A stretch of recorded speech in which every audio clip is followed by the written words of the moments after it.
আসসালামু আলাইকুম। আজকে আমরা আমাদের যে খামারটা আছে ওই খামারটা সুন্দর করে পরিষ্কার করে নিব। ওই দিন একটা ভিডিওতে আপনারা দেখছিলেন যে আমরা ওই মানে 20 পিস মুরগিগুলো আমরা বিক্রি করে দিছি। বিক্রি করার পর এখন আমরা এটা পরিষ্কার করে নিব। মানে 2-1 পিস আছে আর কি, আমরা এগুলো খাওয়ার জন্য রাখছিলাম। তো মূলত আজকে এটা খামারে পরিষ্কার করার পরে এই খামারে আমরা আর মুরগি উঠাবো কিনা, মানে মুরগি উঠানোর সম্ভাবনা আছে কিনা সেটা আজকে এই ভিডিওর মাধ্যমে বলার চেষ্টা করবো ইনশাআল্লাহ। তো এখন আমরা একটা কোদালের সাহায্যে সুন্দর করে কাঁচায় কাঁচায় নিতেছি। এখানে অনেক গন্ধ হয়ে গেছে আর কি, গ্যাস হয়ে গেছে, জীবাণু টিবাণু হয়ে গেছে। সুন্দর করে পরিষ্কার করে নিব। আর এটা পরিষ্কার করার মানে পরদিন আমি সুন্দর করে একটা জীবাণুনাশক স্প্রে দিয়ে সুন্দর করে স্প্রে করে নিব। এখন যে জালি টালি আসছিল উপরে যে মানে মাচাটা আমি বানাইছিলাম মুরগি রাখার জন্য, মাচাটা মানে আমি খুলে ফেলবো আর কি। এখানে অনেক খারাপ দেখা যায় এখানে থাকলে। আমি এখানে মুরগি উঠাবো মূলত এখন দেশি মুরগি। মূলত আমার দেশি মুরগি কিনবো না, আমাদের যেই মানে বাচ্চা ফুটাইছে মাগুলো, বাচ্চাগুলো আমরা এখানে ছেড়ে দিব 20 পিস। মাশাআল্লাহ 20 পিসের ভিতরে 20 পিস। আর এখন টাইগার মুরগি যেগুলো আছে এগুলো আমরা এখন উঠাবো না, কারণ এখানে আমার ঘরের সিস্টেমটা ভালো হয় নাই। সে কারণে টাইগার মুরগি থেকে দেশি মুরগি একটু ভালোভাবে টিকে গরম সহ্য করতে পারে, ওগুলো গরম সহ্য করতে পারে না।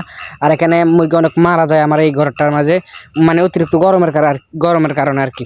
তো সেই জন্য আমি ভাবতেছি দেশি মুরগি এগুলো ফালি, পরে যদি আল্লাহর রহমতে আল্লাহর টাকা মানে আল্লাহর রহমতে যদি টাকা থাকে তাহলে আমি একটা সুন্দরভাবে শেড তৈরি করবো, সেই সেটা আমি টাইগার মুরগি অন্যান্য মুরগিগুলো উঠাবো।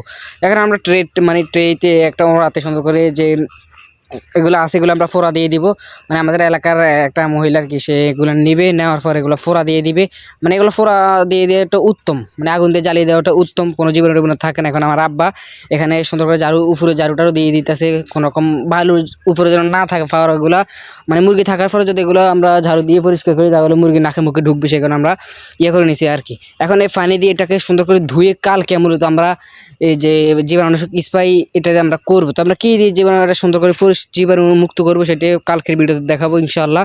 এখন আমরা পানি দিয়ে সুন্দর করে ধুয়ে নিতেছি। তো এই আর কি। তো সবাই ভালো থাকবেন, নিজের প্রতি খেয়াল রাখবেন।